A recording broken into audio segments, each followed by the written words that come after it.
What's up, guys? Today I want to introduce you to somebody who's been very profound in my life.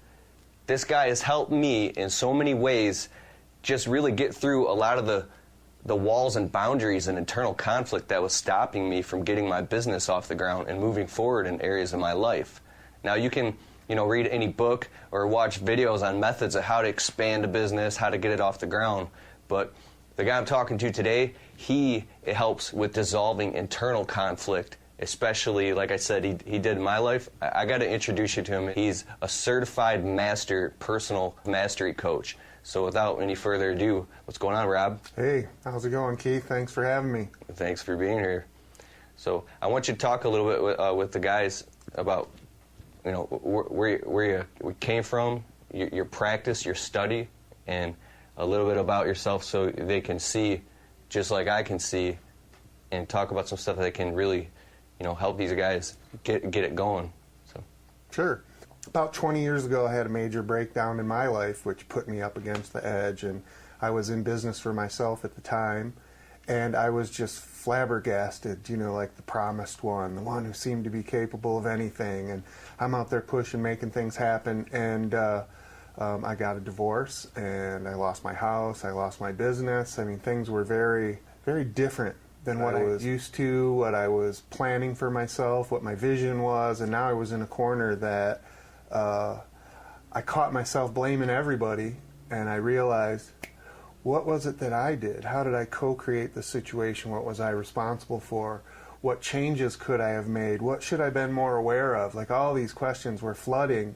I don't know what made me hold on to that ride, but I started looking into every one of those questions, and it led me to realizations, insights, information, of starting to build consciousness around this idea of self-responsibility. And how did I think I was responsible for myself, but was clueless and wound up in this huge mess? And so that was kind of the beginning. Is once I started to feel less scarcity, in understanding or awareness, I was able to start to recognize in my friends and my family members patterns that I was now facing and dissolving and coming to a much clearer understanding of. And so there was the beginning of an abundance in that area. Mm-hmm. And so since I had abundance, it was easier to give or extend or to offer.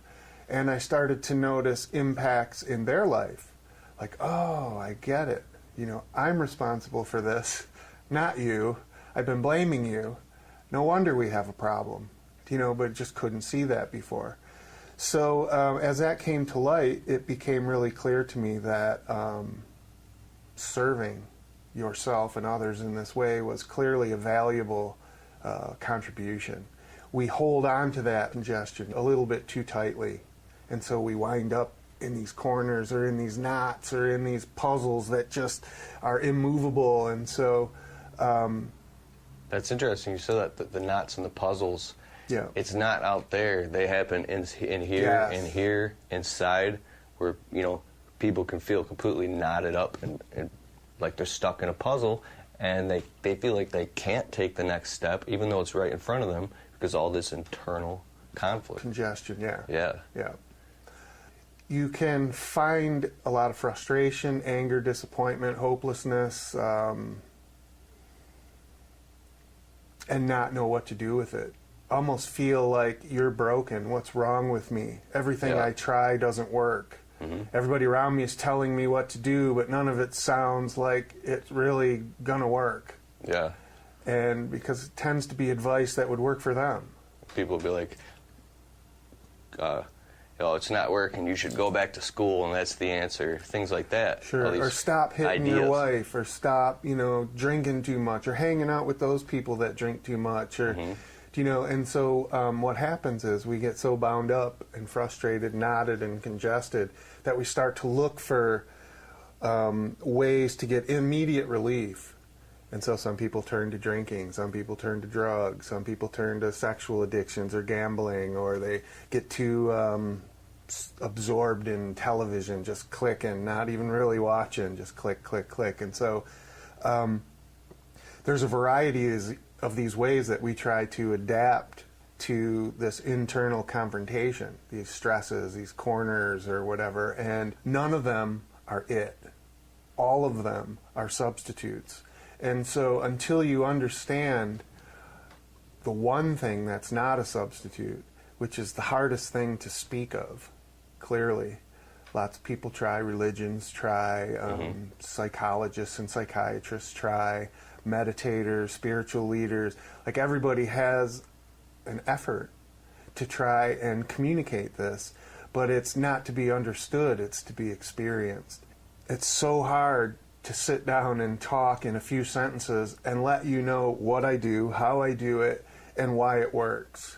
Because if you could get all that, you wouldn't be in the situation you're in right now. So, and as soon as I go to explain it, I start hitting the reactions that are in place in people that protect them from that understanding, that defend them from the vulnerability that's required to be with that, to allow that, to relax into that and express and give and take from that place. Instead, we're push all of our energy and our consciousness like way up here, and we're trying to, control the infinite possibilities of, our experience out there. And we actually have adapted a whole identity around it, and we've locked it in. So we're stuck in this like thought world. It's like a box of thoughts that we carry around, and they're all nice and structured. And to get in there and start loosening it so that it's not so inflexible, so that it's not so unresourceful, it's not stuck behind a bunch of limiting beliefs. That's really is a process, and it takes a couple of things. One, it takes somebody who is further along than someone. It takes that person to really be able to trust that person that's further along. Because they already have a pattern of blocking, the information. Or you say blocking truth. Blocking truth. That's what a belief is. It's a shortcut. It says, I'm going to block all the other possibilities, and I'm going to lean on this one possibility, and I'm going to say, that's what I believe. So whether it's you believe you got to get up at 6 instead of 6:30, or you got to, eat vegetables instead of poultry, or, you can come up with a million different beliefs.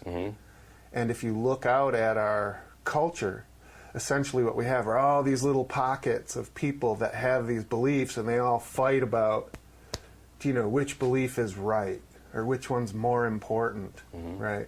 And so some of that has value, but if that's the only box, that you're stuck in, you're going to suffer, you're going to cause suffering, you're going to get the results of those dynamics interacting. So we're always co-creating our outcome, whatever it is, if it's misery or pleasure. Co-creating, see? That was the biggest thing for me. He's saying so many things that are touching so many points to me. In the beginning, I thought Rob was speaking in riddles. I'm like, what are you talking about? But there was a part of me that made sense, that was going, aha, aha. And it was really, it took me learning the terminology, kind of like what he was talking about, to get to the point where it was creating these big ahas for me. And then, what was the last thing you just said that I said, aha? Co-creating? Yeah, co-creating it. I had to get to the point for myself, or I had to man up and stand in the mirror and admit to myself, hey, I'm co-creating this, or at least 51% I'm co-creating that. Whether I was having problems in my relationships and getting my business off the ground, my excuses, especially my fears, I'm co-creating that stuff. It's my responsibility to, go inside and figure all that stuff out, release the congestion, get some truth flowing in there so we can, exhale, take a breath, and then move forward and start making some real progress. So it's very simple. It's just that it's not easy. Yeah. Because we have all these habits, we have all this training and conditioning that we've gone through since our childhood, what we have come to believe, how we can express ourselves, what's inappropriate, to express ourselves, all these different things. We don't realize how many we've collected over a couple of decades, a few decades. So training and conditioning, there was a point in time when you didn't know how to tie your shoes. And then there was a point in time when somebody tried to teach you and it was a struggle. You tried to do it on your own and it was a struggle. But you slowly figured it out. You got the mechanical movements, and now you can talk and tie your shoe and chew gum, and you don't even think about it. It can happen all subconsciously. It's like driving. All of us have that drive, have had a moment where we're like, whoa, I just passed my exit, or, how did I get here? Because you're just, you're off in this thought world, but your subconscious keeps you between the lines, keeps you from impacting the other, moving vehicles or stationary objects like bridges and that. And so it seems miraculous, but there's this whole part of our being that is subconscious. And because we're so habitualized and indoctrinated into thinking, ever since we're little kids, line them up, put them here, don't be quiet, learn all this, can you recite it back? That's what you test you on, how much information you can jam in there and put back out. And so you're really working this tool, to cognitive thought or thinking, creating thought worlds, navigating among thought worlds or navigating among the thought worlds of other people, like your employers or your legislators or whatever. And so that's a skill, and you have a tool, to use to develop that skill and interact, but it's not an identity. And so essentially my work is rooted in this colossal identity crisis, where people are disconnected from, what you introduced me as inside, and are so focused on what's going on out here. That was me. That you get insecure because you don't know who you are. You're not being led by your core. You're being led by this bzzz, like a probability calculator or something. And so you get lost in that really easy. You start getting anxious energy, or you start getting frustrated energy, or hostile energy, or doubts. All this stuff is going on inside, and none of that is really your most resourceful way of being. It's not going to lead you to fulfillment. Your life's not going to feel full and enriched. You're always going to be putting out fires, chasing fires, and putting them out. What's a way for the guys right now listening that they can, like a simple thought process, an exercise, or a path to kind of introduce them to how to get in touch with their core, so they're right there. So they kind of get it. They're getting a touch of it, a taste of it. Oh, yeah. Right. Well, there's a masculine and feminine version. And so in the past, we have been encouraged to be masculine males and feminine females. And so with more modern consciousness around gender behaviors, we're kind of mixing it towards a unigender. Like everybody's the same. We kind of think everybody's the same. They should have pretty similar values. They should process thoughts or problem solving, especially social problems, the same way. And so that's helping us to become less boxed in. I have to be a man, and kill my neighbor because he was, insulting or something like that. Or a feminine role might be, I won't interrupt, I'll just make the house pretty, I'll make myself, pretty, and as long as you stick around and love me and share resources, I can tolerate, your obnoxiousness or your, what's different about you, so to speak. But nowadays, we're understanding that all humans can be feminine and masculine, and we actually shift depending on the circumstances. And if we don't understand when to shift or how to shift or why to shift, we're doing it subconsciously. And it's usually because of these fears, insecurities, anxieties.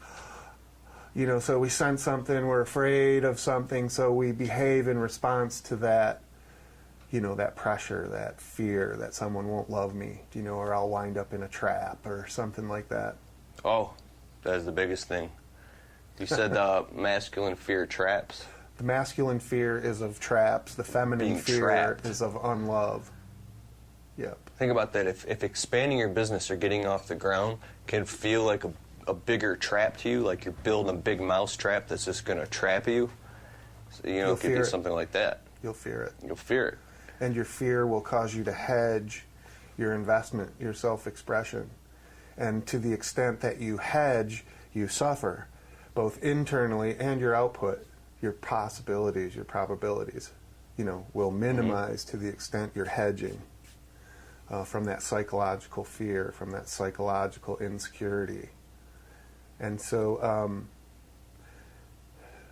you know, I could speak forever on this topic, and I don't want to be too confusing or go so fast that people don't get much value from our effort to contribute. But you want to know that there's a difference between psychological needs and genetic needs. And so our genetic needs are like food, you know, temperature,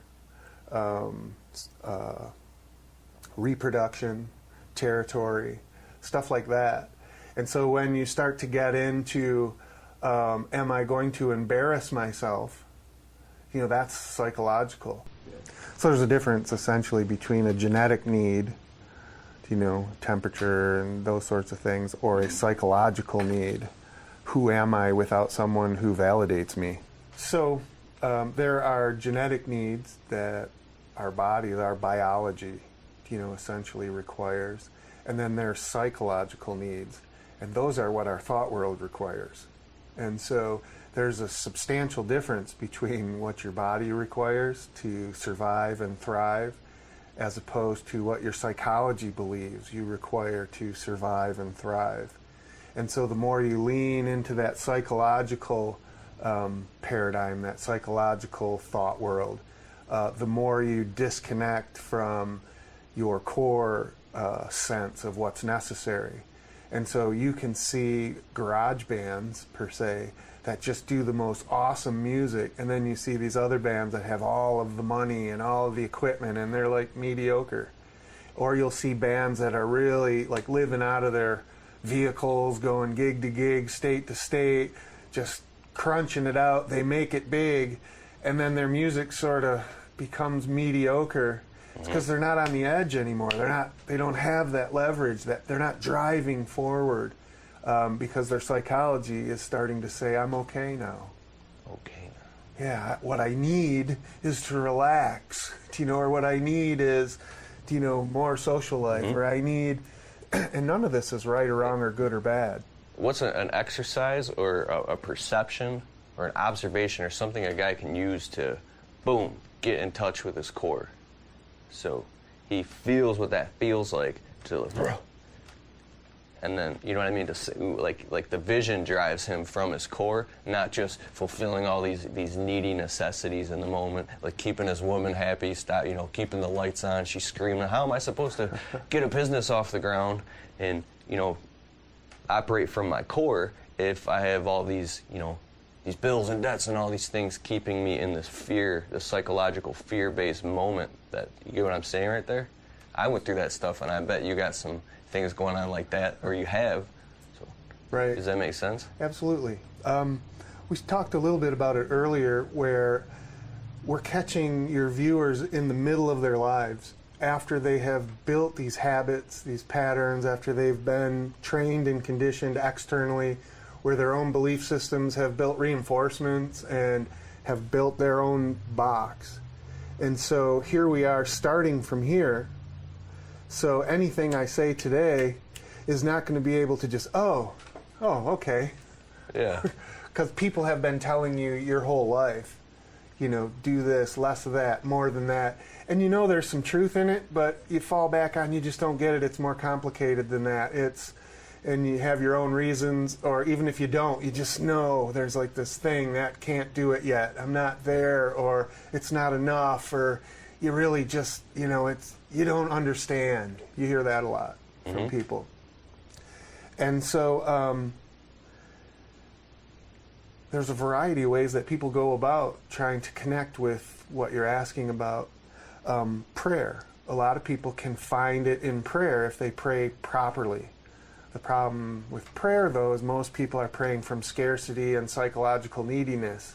So that's not prayer, that's more like begging or buying a lottery ticket or something like that. And I don't mean to discredit, but people who pray appropriately actually tune this part of them better through the prayer process. And so, so prayer is one. Prayer is a gratitude. Actually, when I was dealing with people that were more naturalistic, I had some periods in my life where, I was among tribal or other communities that were very holistic. And so when they would pray for rain, they wouldn't pray for rain, they would pray rain. And so as they prayed, they could feel the water of the rain across their body. They could feel the nourishment to the land or that sort of thing. So it was an immersion in awareness and being. It wasn't a plea, like a desperate plea for somebody to give them something. And so meditation is another one that's similar to prayer. Most meditation is very masculine because it's about stillness and about emptiness and pure awareness from that space. But there is a feminine form of meditation, but most people don't practice that. So feminine people tend to practice with dance or celebration, festivity, food, spectacle. They can feel luminous and their soul, lightens up that way. But for people who want to be masculine, male or female, there's a way to calm all that loose energy in your body and get back to more pure masculine awareness. It's the difference between like Father Time and Mother Nature. Like we have some of these icons that help us, but we just don't process it well, especially because of this unigender tendency in our culture. Like our enculturization right now is about unigender consciousness. So, so prayer, meditation. Some people will go to art and paint or play piano or something and just get out of that head that's stuck. Let that kind of dissolve and expand and see what's there. Because there's always something underneath it. It's what's living you. It's not like you have to pray or be forgiven or, in order to be worthy of having your core. It's been there the whole time.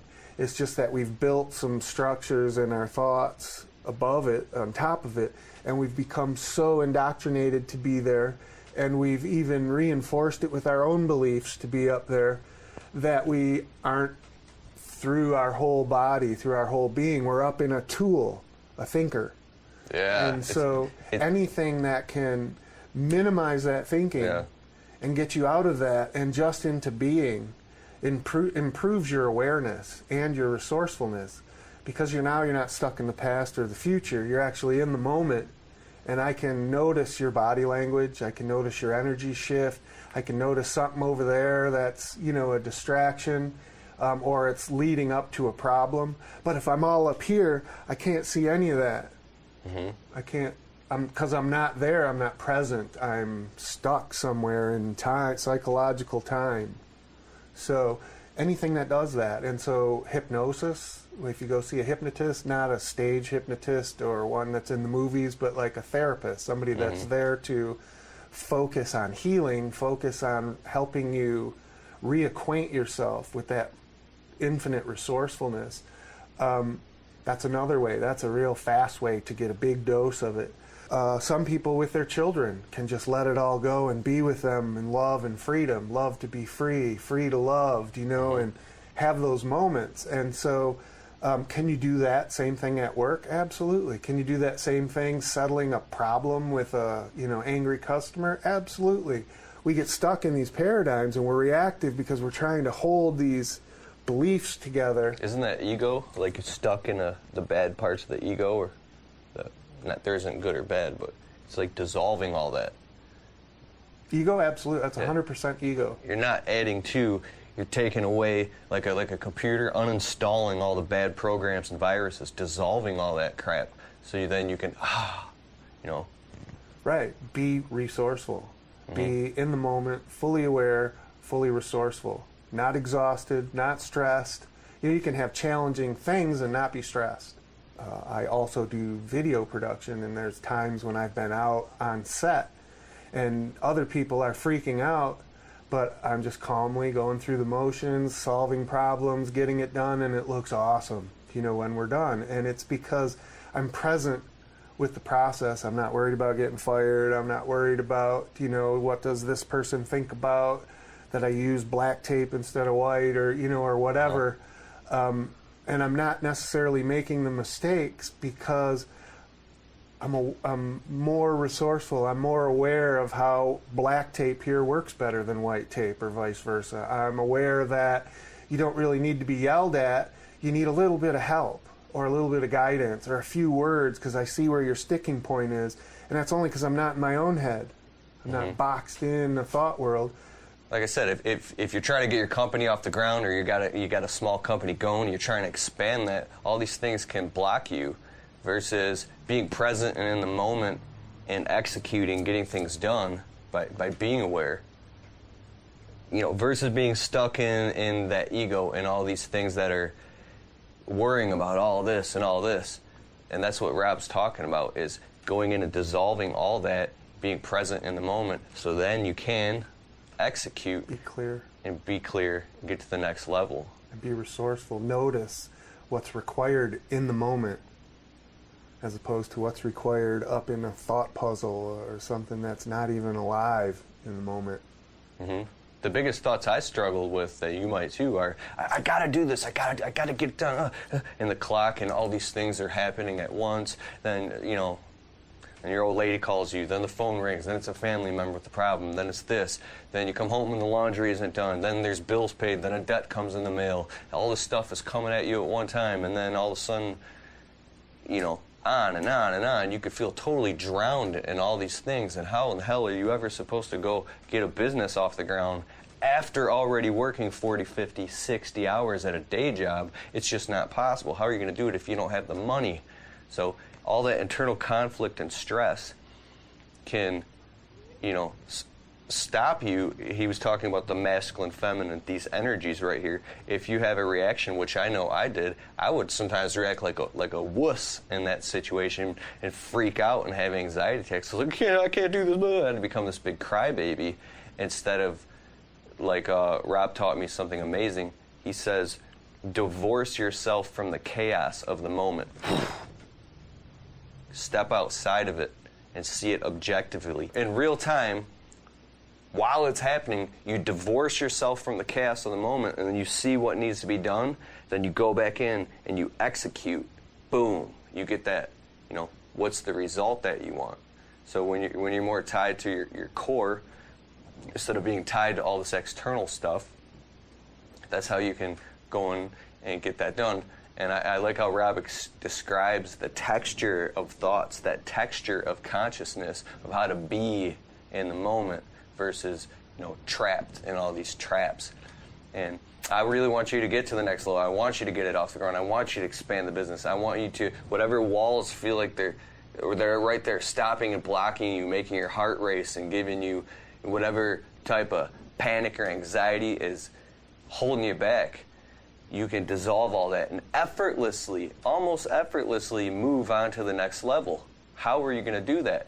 It's not through methods and practicing. It's not through pulling the work harder level. I'll just work harder, I'll try harder, I'll sleep less. You can, like a car going in first gear at 50 miles per hour, the engine's revving so high. Well, imagine shifting to second or third gear, and you're getting all this done because you're present. Can you talk more on that in your language? Well, that was well put. None of this is right or wrong, per se. We get trapped in binary possibility. Win, lose, good, bad, right, wrong, that sort of stuff. And nowadays, more than ever, we have all possibility.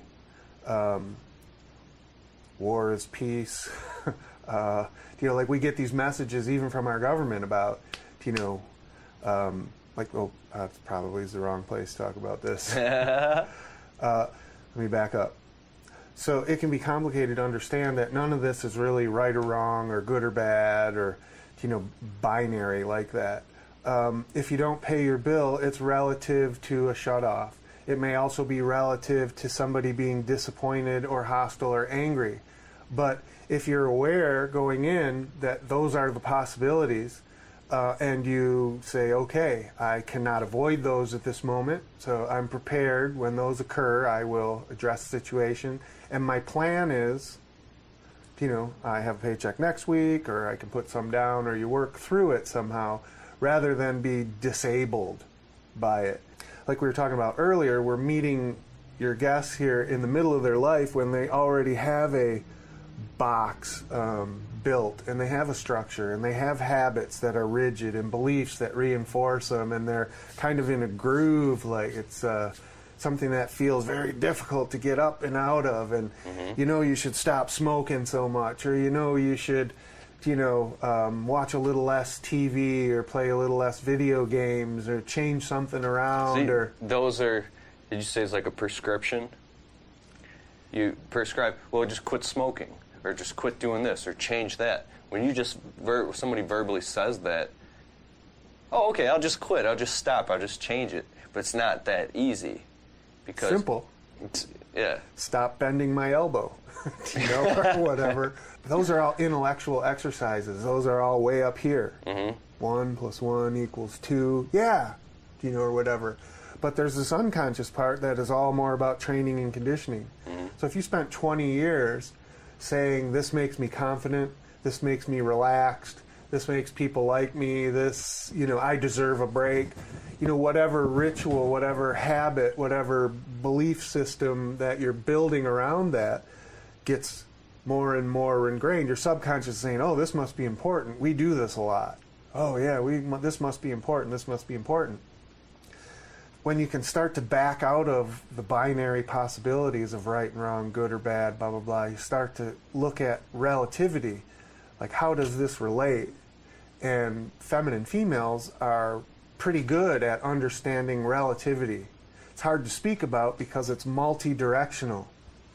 Like there's a lot of things that relate, to a raise. Well, where does the money go?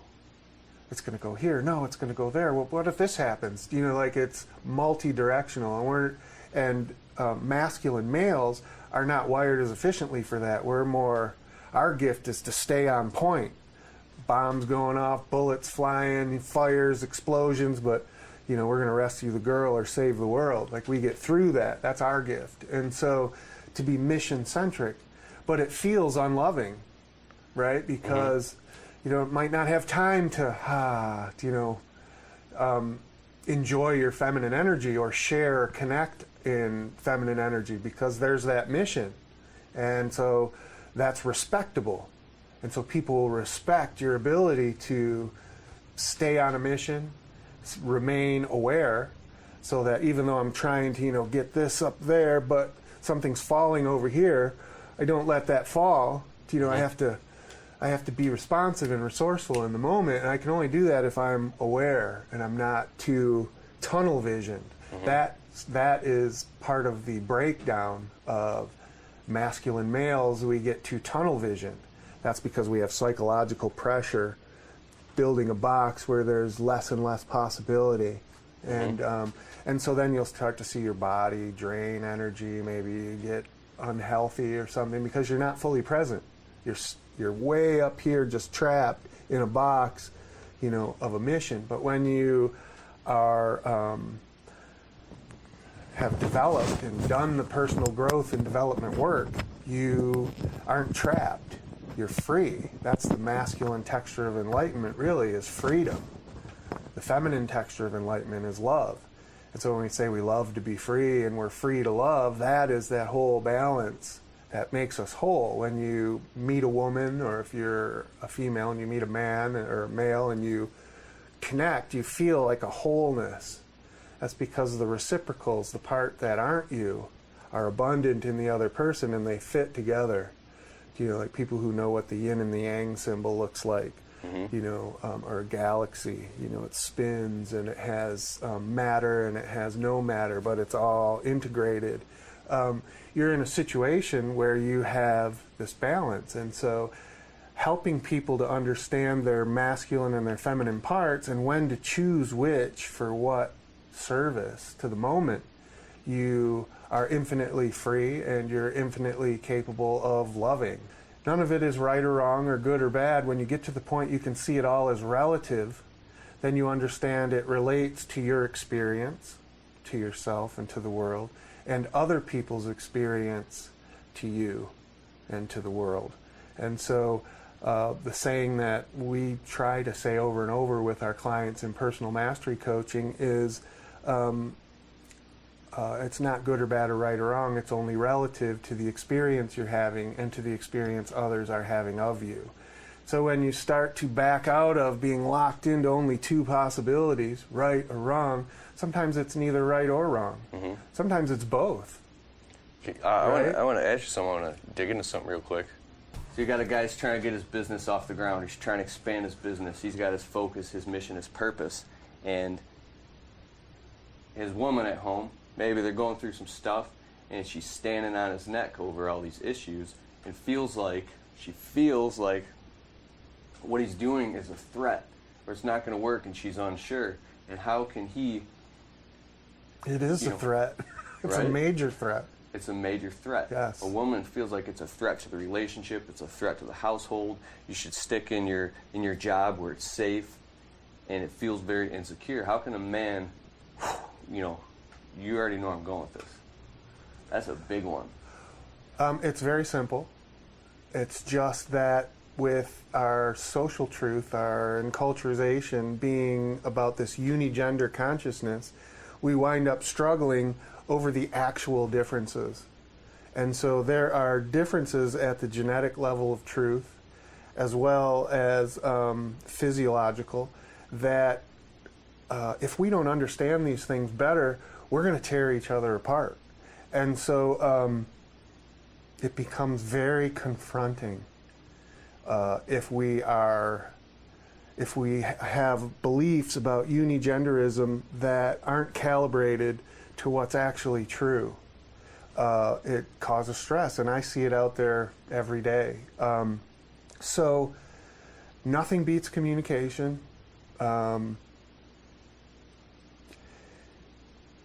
We're going to get into some really politically charged topics if I start to speak. Psychological mines might be going off in your audience, and so I'm a little concerned about brushing such a volatile and reactive topic in a few sentences. Totally understand, because each word you say, it can be scrutinized, but you said it sets off things because there's different stages of understanding. Yes, yeah. And until you have more consciousness, more awareness. Like what? You're saying to be abusive to her? Look up the rule of thumb someday. All right, so Rob, most of my audience are all guys, and what are some things that they could take with them to help them position themselves as more successful business owners? Can you talk on that? Sure.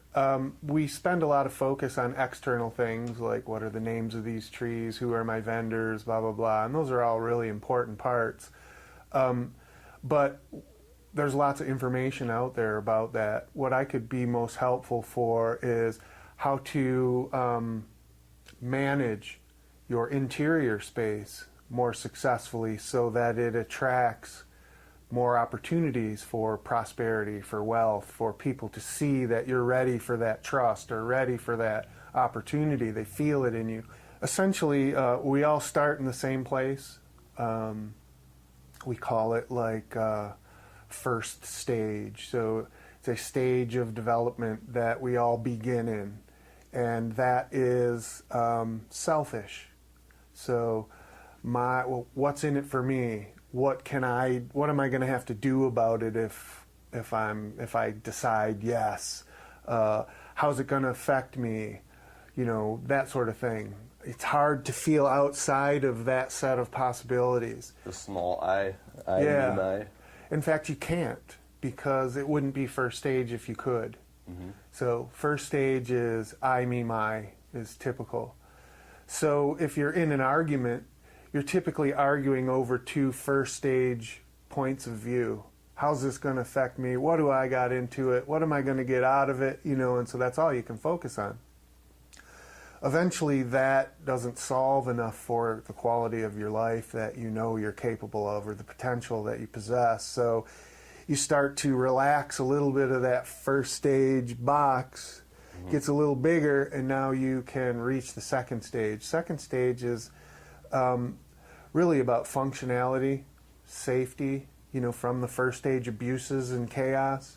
And so it requires more communication about issues that it's hard for you to communicate in the first stage. You don't want to be vulnerable in the first stage. You want to win, or you got to be right. So you're in that binary paradigm. You're in that binary way of processing possibility. So that's a second stage, is about communication and compromise. It's not comfortable, but the priority is reaching a compromise through communication. And then you can watch the other person and see if they hold up to their end of the compromise, and if they do, trust starts to build. And so more second stage communication is developed, more functionality gets put in place, more trust grows. So it's part of growing and developing. Yes. Well, one thing real quick to interject, business was the greatest teacher to me. Like, you go to college for 8 years and learn about it, but once you are in business and you tell the client, it's on your schedule, you're going to be there Tuesday. Okay, you show up Tuesday at 9 a.m., not a minute late, you get the job done, you execute, you get the check, they smile, they refer you. All those things are kind of parlays in what he's talking about in second stage.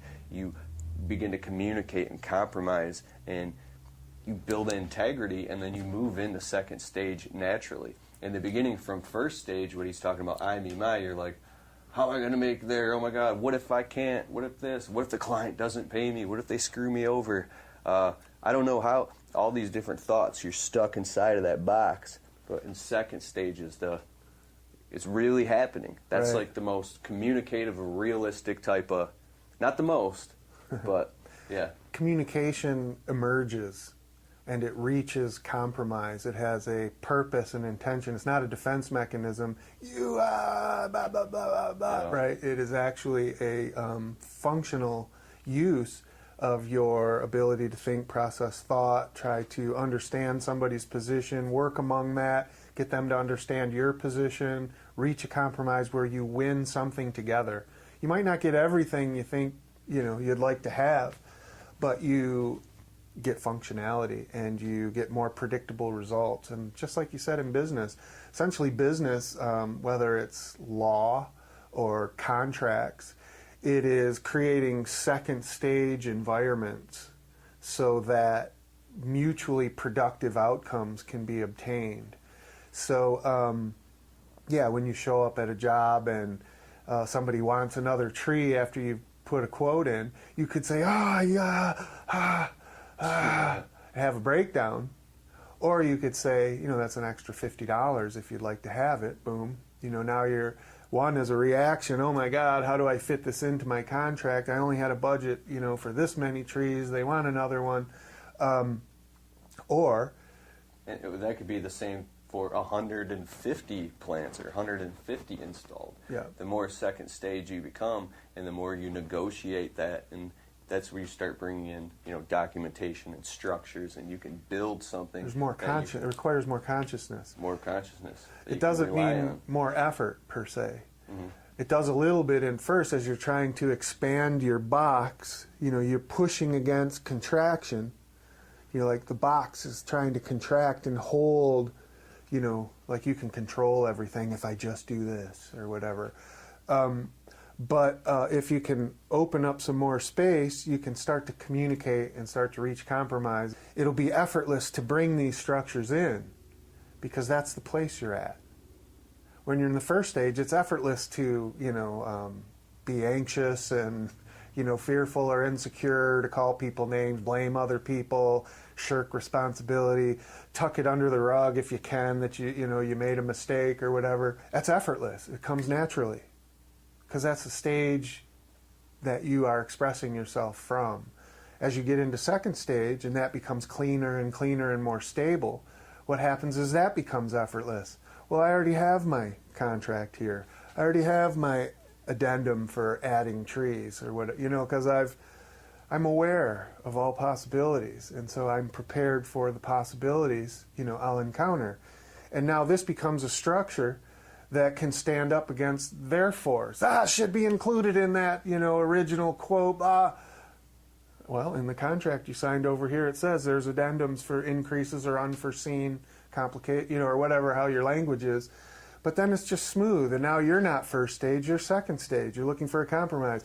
Well, you know what? How about if we do $40 instead of 50? I can compromise. Maybe I'll take the 10 I was going to make, or 10 off what I was going to make. Like you continue communicating and working for that compromise that can hold up. Mm-hmm.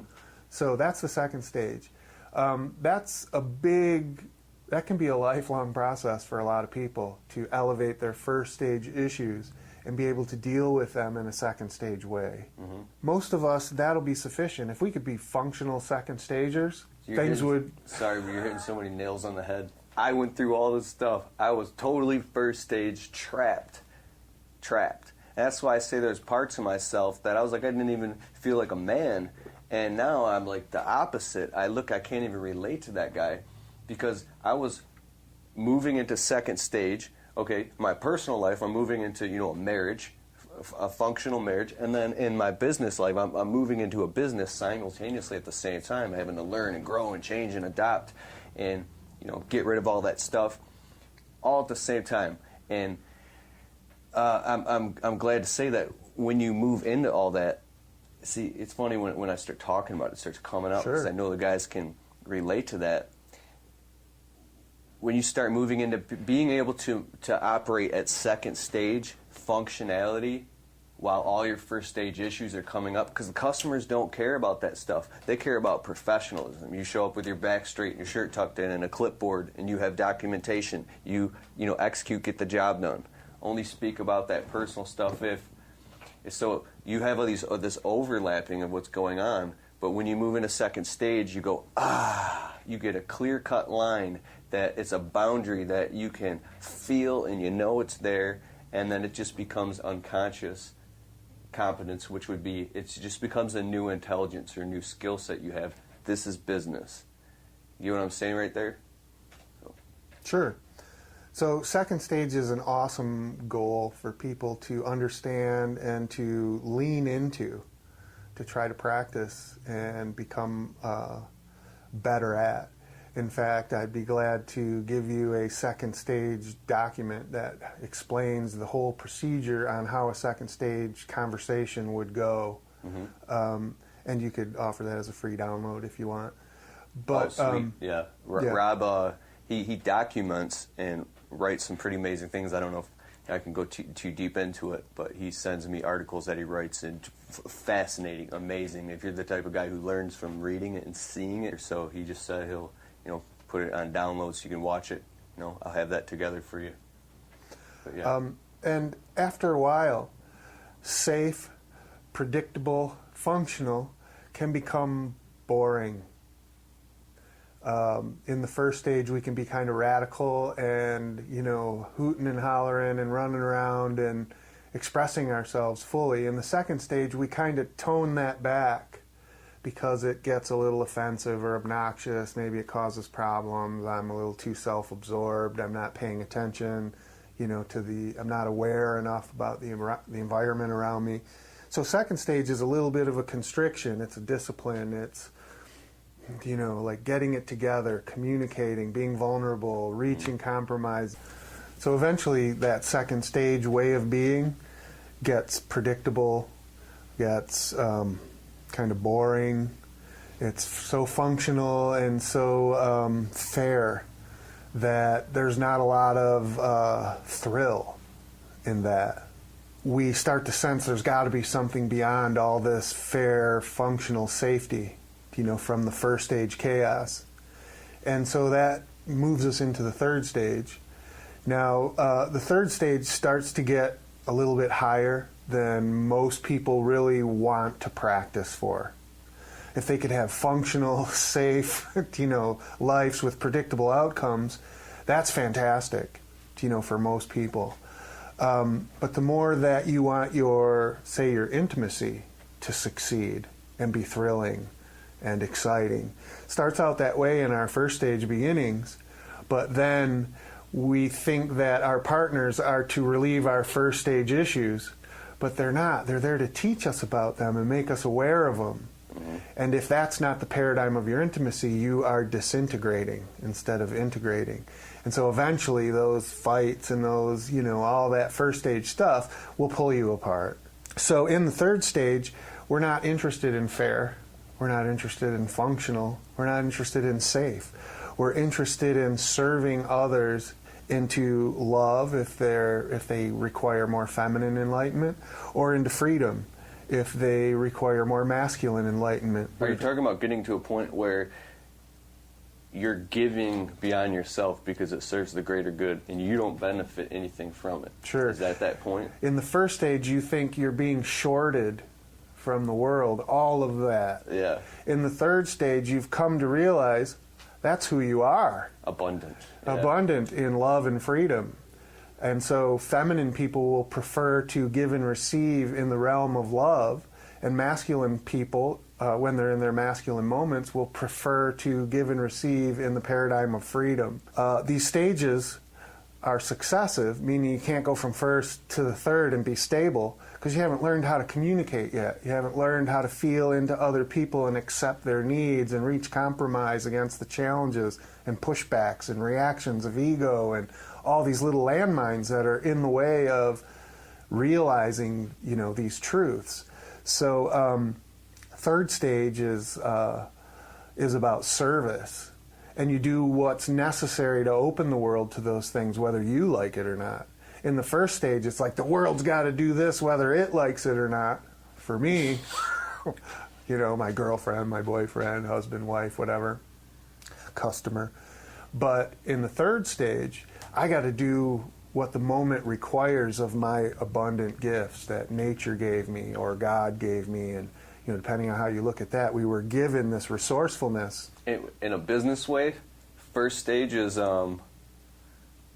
like if you're putting fabric pins down before you lay down mulch and you short the customer on fabric pins because you ran out and you feel too, there's not enough money because you didn't charge enough because you're trying to please the customer and get the job, so you didn't put enough pins in and you shorted that and you cutted that and you feel like you're being all that type of stuff, like cutting corners.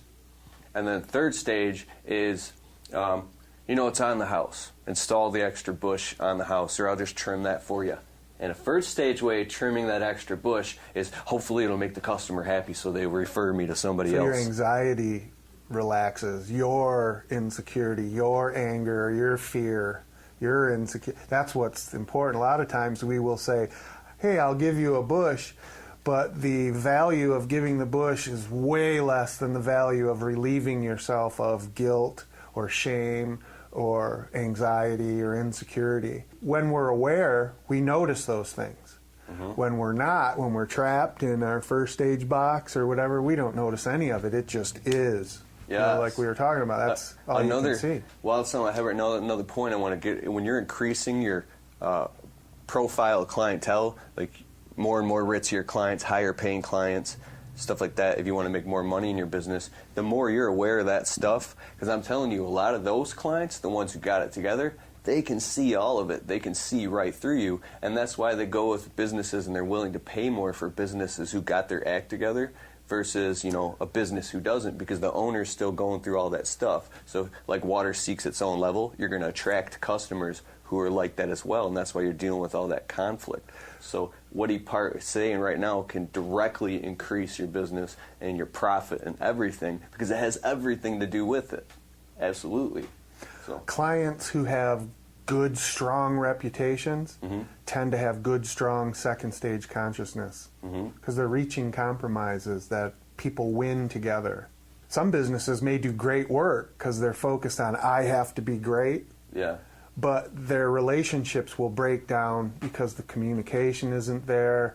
Like you said, I don't know the language, I'm sorry, but pins or whatever down, and let's say the client notices that. They have just enough savvy to notice that. That's a breakdown. Yeah. Their feet cheated, shaved, skimmed, like you didn't They didn't know you were lowering their price to use less resources. Because that really wasn't the case. You were keeping the price the same. Because I did that in the beginning. I really did that. And I'm not ashamed of myself for doing it. I learned from that. It's not right or wrong, or good or bad.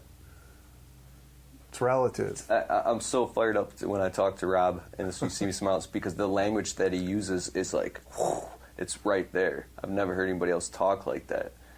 So. Well, it's important to be clear, because in clarity comes resourcefulness or awareness.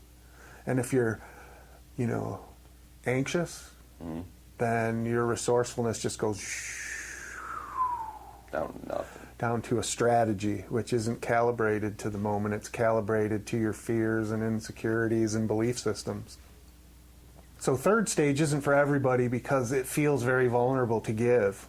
Just keep giving, just keep giving.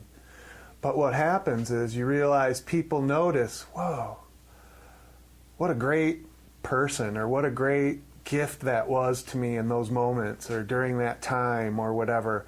And so now they want to give back.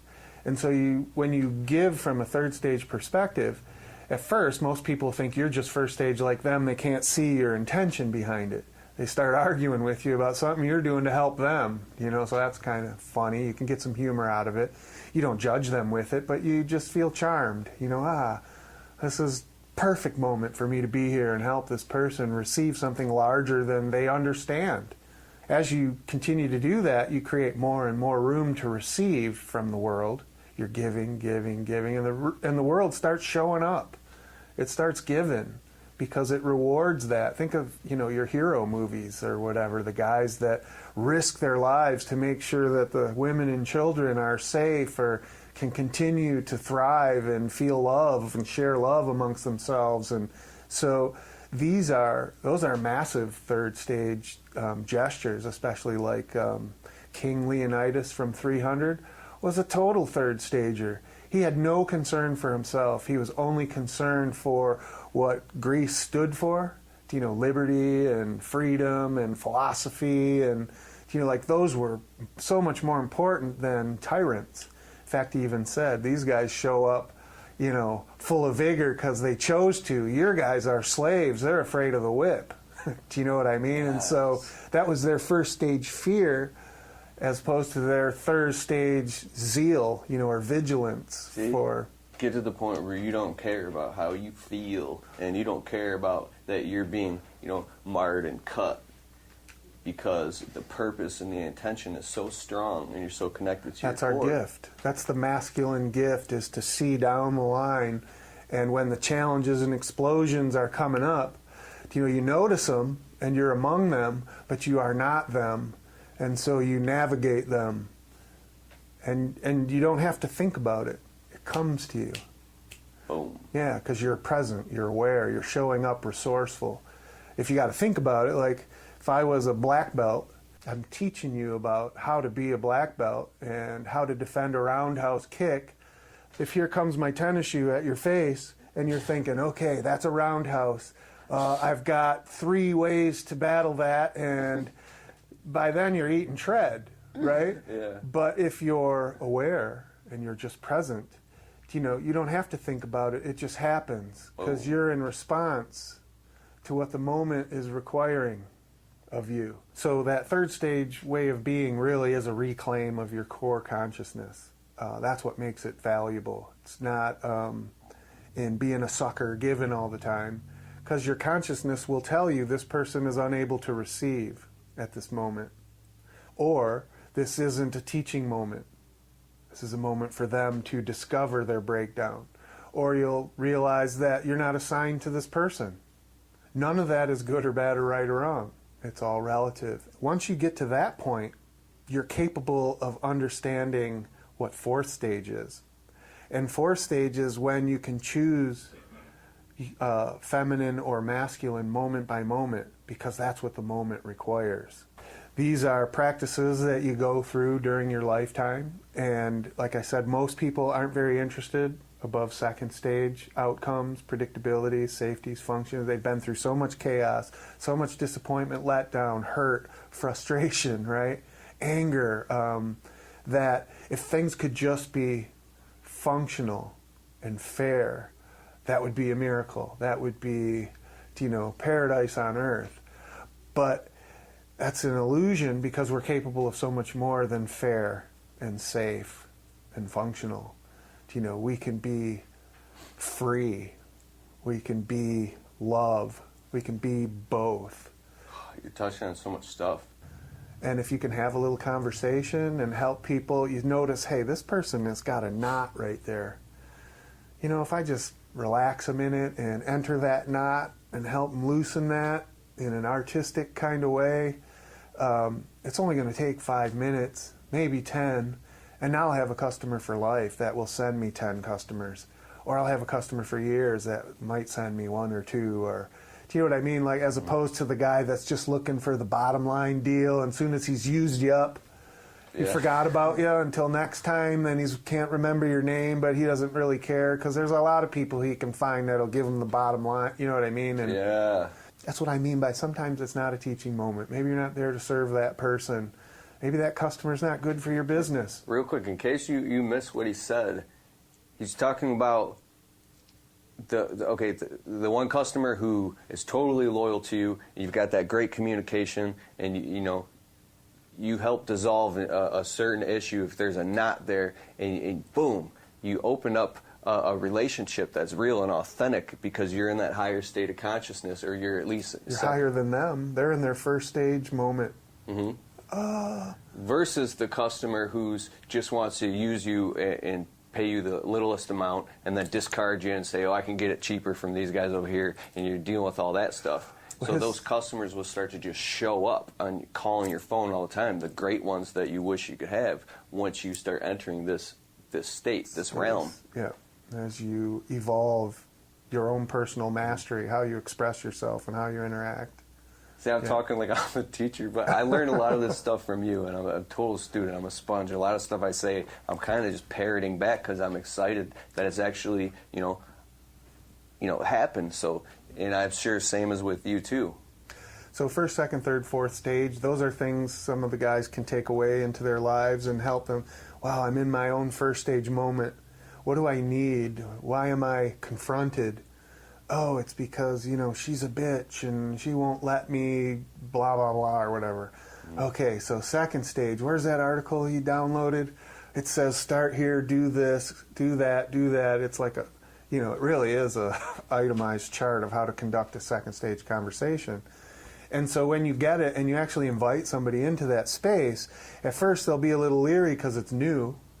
And they're going to have to say what it is that they're angry about or what they really need. And a lot of times we say, close the door, it's pissing me off. But what it is they're just unconscious about energy waste or, and so you're not really dealing with the issue. It looks like the door in the moment, but it's something bigger. And so by leaning into that second stage practice, those start to emerge. The conversations actually reach what matters. You start to talk about what's important to reaching a compromise where functionality can be, in there. So that's the first thing they can take is this first stage, second stage, third stage, fourth stage. Now, I wouldn't want them to focus too much on third and fourth stage yet, trying to build a business, because essentially at your bottom line, your business is a first stage practice. Its survival, its profitability, its accountability to its employees, to the government and taxes, to the vendors and paying. Those are all, that business needs every one of those functioning. You actually want to have a communication that leads to winning together. How do we win together is a great second stage, check yourself. Do I want to win together, or do I just got to get what I'm looking for? What do I got to do to crush that competition or that obstacle? I think that's important, something that could be helpful. Another thing they can take away is the idea of masculinity and femininity. I also have another chart that just kind of itemizes some characteristics of what is, masculine consciousness. What are the adjectives that start to give you a picture of that? And what are the adjectives that are the opposite of those? So what we find about masculinity and femininity is that they are not equal. They are so much more than equal. They're reciprocals. So reciprocals means inversions or opposites or reflections. That's how we get wholeness.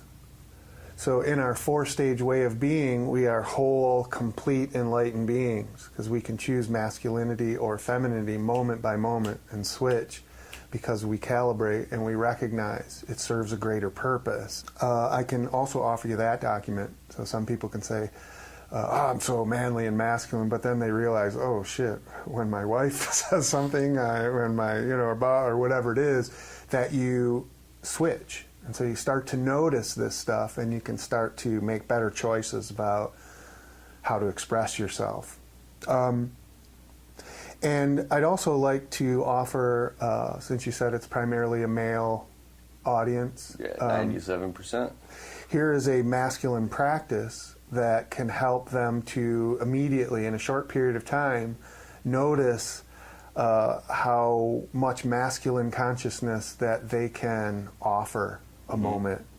And so this is something I do early on when I bring in a new client, and we've done this before too, where you close your eyes and you clear that neurotic stream of thinking, like always using the tool.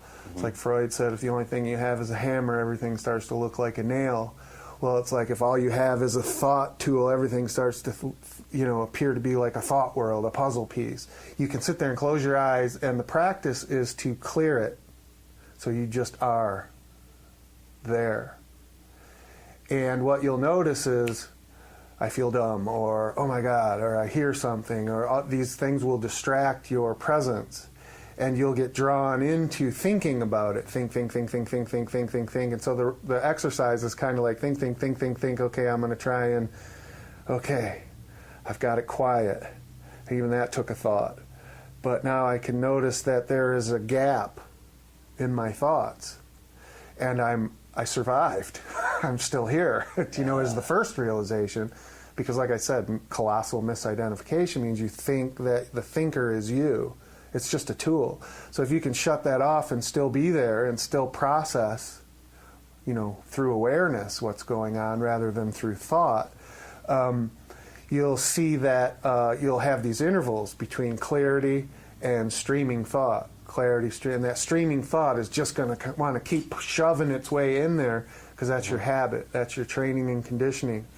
And so as you notice, like most people when they first try this can't get but a couple seconds before their first interruption. So the objective in the practice is to notice your intervals. And if you continue the practice, the goal is to extend the intervals of clarity and reduce the intervals of losing control of your consciousness, of your awareness, and letting that streaming thought, that neurosis of the thinker, the thinking being over-leveraged. Not everything is a nail that needs that hammer. Sometimes you need a screwdriver. You got to turn it rather than beat it. Or sometimes, whatever. You get the metaphor. So as you do that practice, you'll notice, I can't do it at all, is one possibility. Or like I said, usually it's a few seconds the first time. It's rare that someone can just do 30 seconds, a minute, 5 minutes, 10 minutes. Because now you're getting into masculine meditation, right? But this is just real short, concise. I want to see what my pattern is. Because to the extent that you can't remain clear is the extent that you cannot be present. So if you can't stop it at all, you're never present. Mm-hmm. If you are, it's vagaries inside that stream of psychological time. Like we talked about before, it's about trying to make the bad parts of the past stay out of the future and try to bring those good parts from the past back, and so it's this whole, you're always slipping through psychological time, and you're not present. Another thing that brought up to mind is you could be totally present, aware, and in the moment, right here, right now, but something externally will trigger your ego, will trigger you to start, and then you lose all access to presence, and now you're completely unresourceful, and you're having a panic attack, you're scrumming with your papers, the phone's ringing, now you're going up, and now you're just done, you're hosed, you're wasted. One thing can trigger that. So one thing that Rob taught me and is teaching me, which is amazing, is to practice. You practice in a quiet environment at first, within yourself, and then you start slowly adapting and bringing and leaning in to doing that in real time in business, because if you can meditate Continue. Oh, if you can meditate, and it's something that I do often, is I'll bring somebody down so that they're in a completely present state, and then I'll ask them to open their eyes, and if they lost any of it, close their eyes and let's get it back. So the first thing is like being able to just open your eyes and stay present. Then once you can do that, then we say, okay, see if you can stand up, or see if you can look at me, like look at another person, start taking in information from your environment while remaining present. Like virtually everybody will lose their presence when they open their eyes or start to look at, especially look at somebody else. Like I'll do couple coaching and do the same thing, and I just watch their eyes just closing all the time because they're noticing. They're drifting out of presence and up into how should be, how should they be doing, how should I be, should, all psychological puzzle, like thought world stuff. For a masculine male, you can sit down, you can close your eyes, and you can shut off your thinking and just be present and aware. And you'll notice how bad your training and conditioning is to take that away from you, to minimize that or even eliminate it in the case that you can't do it at all. The more neurotic we are, the harder it is to be present. And so when we have bad habits, say smoking or drinking, those are actually rituals to not be present. The thing is that we want to clean that up because it's robbing us of our ability to feel free and to give and receive love and to operate at those higher levels of resourcefulness. Right? So all that stuff's got to come into play before you start, growing your business, because all that stuff's going to get in the way. It's going to come back. It's going to bite you. It's going to kick you in the ass. You see where I'm going there? Mm-hmm. The shame is that we've already got the box built 20 years, 25 years, 30 years, how old your audience is. Mm-hmm. So you've got a couple decades of putting this thing together, right? And being exposed to external programming. And so here it is, nice and built and sturdy. And now you want to kind of relax out of all that tension and congestion. Even to start to relax for some people feels like they're going to die. Feels like they're going to die. Yeah. Because the ego, you believe you are your ego. So to the extent that thing is going to dissolve, will feel like death. You can Google ego death and see what the symptoms are. It's part of the reason why we haven't dissolved it on our own. So if we were raised differently, we would be in a different situation today to discuss this and to adjust it rather than rebuild it is what it feels like. But we have to reacquaint ourselves and to liberate it because it's trapped under all kinds of chaos and congestion. Mm-hmm. And the subconscious runs all the time. Even when you're knocked out under anesthesia in a surgery, your subconscious is still working, keeping you alive, keeping you breathing, processing. And the value of awareness and presence and consciousness is, from my perspective, I can't imagine why anybody wouldn't want to have that for themselves and be able to give and receive, interact with the world from there rather than this other place, that's just, it's a puzzle of thoughts. Even your name is part of the thought world. The job you do is part of the thought world. How you are among those things is who you are. And if you're congested and frustrated and stressed out and, you know what I mean, and your face is breaking out or you're having organ problems from the stress or, or whatever, that's just not healthy. How are you going to run a business when you're breaking down? Yeah, so that's an exercise that you can sit down anywhere. Don't do it while driving. But anywhere that you can close your eyes for a minute or two and just work with this, trying to stop your thoughts, will help you see immediately how... It's literally stop all thoughts. So all that's left is literally involuntary breathing, your heart beating, blood pumping through your body, and you stop, like I'm right now.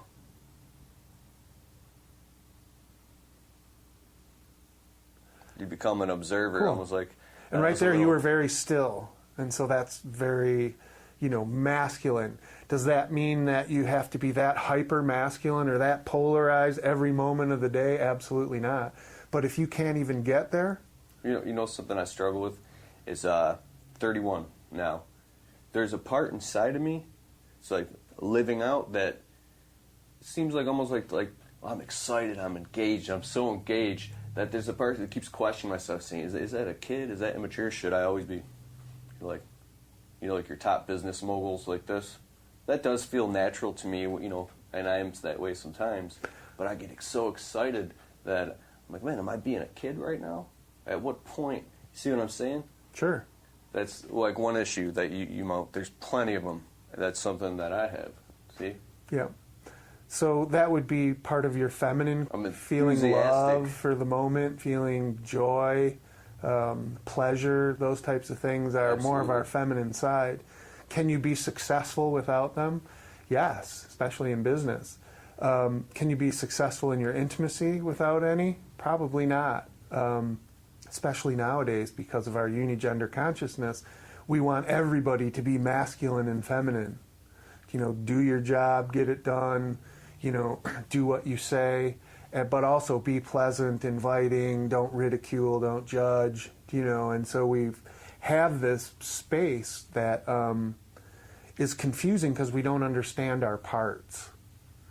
So it tends to come from weakness rather than strength. And so if you're giving femininity, like say most of your audience may be aware that males have feminized over the last few decades, way beyond they've ever been as a gender, and females have masculinized way beyond than they'd ever been as a gender. You'll start to recognize that the male femininity comes from weakness, their fear of unlove. The feminine masculinity is coming from their fear of being trapped in a relationship that's not going anywhere, trapped with a guy who doesn't get it, trapped. So that's that masculine part of them that's fearing those traps, and they create their own direction and they have a mission. And so these are things that are challenging for us to sort through if we don't have the proper consciousness around it, and most of us don't yet. So if any of your viewers would like more information or to possibly consider personal coaching, the name of my website is egoedge.com, egoedge.com, all one word. And so I would love to be able to answer some questions or help them find ways to improve their awareness or their presence so that their businesses have a better chance of thriving without them getting themselves in the way and mistakenly blaming the wrong things. Oh, definitely. Yeah. So go to the website, egoedge, egoedge.com, and inside the contact information, you can send Rob an email. Because if you're going through something that's really blocking you and it's in this type of space, definitely, this is the guy who, helped me navigate through all this. I don't know, where I'd be in this area without his, personal self-mastery coaching. So, yeah. Awesome. Thanks for having me, Keith. I appreciate it. Thank you. Good luck with everything. Yes, and sir. Good luck with everybody out there and things that they face, and I'd like to see everybody thrive. Definitely. Why shouldn't we? All right. That's enough for you? Yeah. Cool.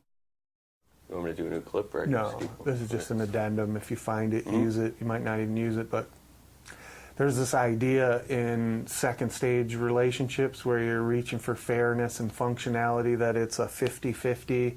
And you said something about personal mastery. You got to get to that 51% as a minimum, because that means now for the first time I'm taking total, more responsibility than the world. I'm leaving the world, like I can still blame a lot on them because they still got 49% possibility to break down. But eventually you realize the most successful relationships are when you both show up 100%. And so instead of 50-50, you go 100-100. That means each of you is totally responsible for the success of the moment by moment, and you wind up with a more useful conversation, a more useful compromise, a more useful long-term outcome. That's huge. Yeah. That 100%. That's if you're business partnership, that's a marriage. Sometimes you can get that with a client, but if you're showing up 100% like that and fully engaged and conscious, Yes, sir. Yeah. Yeah, you'll have to be in a third stage moment to be able to take 100% responsibility successfully. Yeah.